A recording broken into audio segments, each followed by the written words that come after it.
One of the big outcomes of the suffering that I experienced, both the physical suffering, the mental suffering, the emotional suffering, is I decided to start writing about my experiences, because I realized that not everybody recovers from trauma and a brain injury like I had, maybe as well as I had managed to do. I realized that I had changed as a person.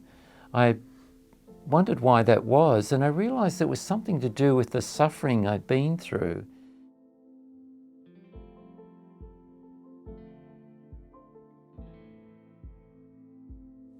I took a break from psychology because I was starting to notice that I wasn't looking forward to my workday like I always had, and I was actually starting to feel quite low and even sad. So I went and saw a more senior clinical psychologist in my area, told him what was happening, and I'd had this idea that maybe all the trauma stories I'd heard over 20 plus years had affected me. And he was pretty clear. He said, "You've got post-traumatic stress disorder and the depression that goes with it." After that, I knew I had to take a break from psychology. Unfortunately, we'd had to rely on my savings, the family and I, while I was off work. And at about the same time, the global financial crisis hit in 2008. And those two things coming together caused a huge amount of financial stress, the worst stress I've ever experienced in my life. And the next morning, I woke, and I don't even remember what happened that morning, but apparently I was wandering around the house, dressed as if to go to work, and I hadn't worked for 2 years, and asking my wife, "What am I supposed to be doing today?"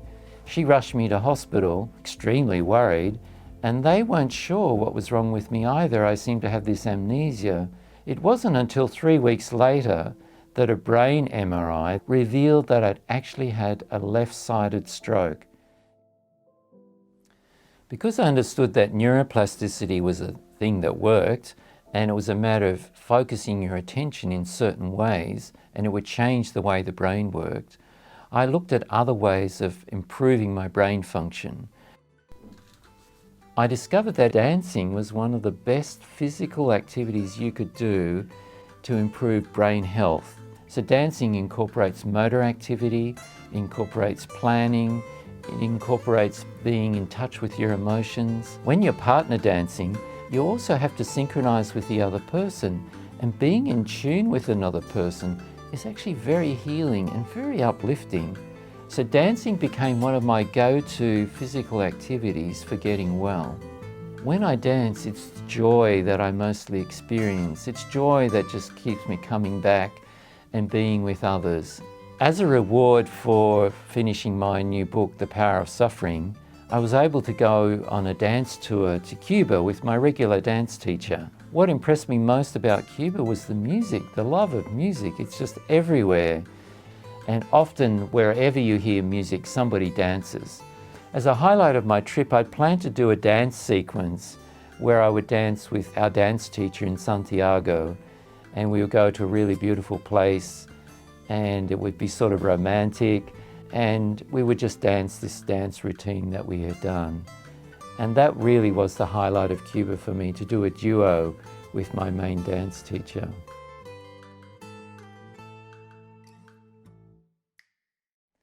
I've reflected on what it is about myself that maybe meant that I pushed the envelope more. I didn't always accept the advice I was given. I think one of the things I have is I'm a very curious person. I always like to understand why things work. And the other thing I think I do is I'm conscientious. So if I learn something, I keep at it, I persist. And pretty much I think we all know that you don't succeed in life unless you persist. There's always going to be setbacks, there's always going to be failures, there's always going to be roadblocks that you have to get around. And I suppose I thought that the stroke and my brain injury and the trauma were like some huge roadblock. And eventually I saw that as an opportunity to learn new things about myself, to extend myself in ways that I never could have imagined that I would have, and develop and become a new person.